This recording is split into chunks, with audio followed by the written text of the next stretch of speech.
The following segment is sponsored by Abbott. The first person in the United States has just received the world's first dual-chamber leadless pacemaker system. Pacemakers are designed to treat slow or abnormal heart rhythms, and this new innovation made by Abbott is roughly 1/10 the size of traditional pacemaker. For first time allows two chambers of the heart to communicate with each other wirelessly. Joining us to talk about this game-changing technology is Dr. Banker. Welcome to the show, Dr. Banker. It's great to have you here. Well, I'm excited to be with your viewers here in Salt Lake City to talk about this new technology. Thank you. This is fascinating for sure. We have heart conditions in my family and so many, so this is a game changer. Tell us about the new technology and why this is such a game changer.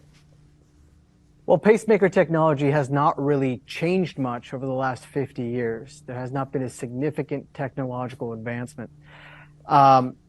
You can imagine our world 50 years ago, right? We had phones attached to a wall with a wire.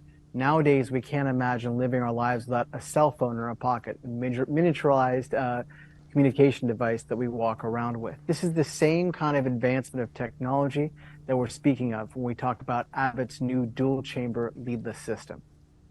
I gotcha. Amazing. So yeah, technology is advancing exponentially. So how do these dual-chamber pacemakers actually work? So there's two devices, miniaturized cylinders that you can see right here. One that goes in the top chamber of the heart, one that goes in the bottom chamber of the heart. And these devices will communicate wirelessly, beat to beat, heartbeat to heartbeat, via a communication methodology technology called eye-to-eye communication. They will monitor how your heart is working. If it's going too slow, it's going to pace your heart back to a normal rhythm. Very cool. So what makes this different from traditional pacemakers with leads, like you were talking about? Top three. We have these older devices, these older transvenous pacemakers that we used to put in with a surgical pocket that we would put this box into and wires that would go down to the heart. These new devices eliminate that wire and frankly the surgical pocket too, but the wire itself is where the vast majority of the complications from traditional transvenous pacemakers arose. These wires would get infected, they would break and have to be replaced, or they would obstruct the blood flow in the vein that they were traveling through to get to the heart. With these new leadless pacemakers, those complications are gone. In addition, the implant itself is far more favorable towards the patient. There's no surgical pocket. We're able to thread these through the veins into the heart. There's no external evidence the patient even has one. With no surgical pocket and no wires that are going down comes a much improved recovery as well. So there's no surgical pain to recover from.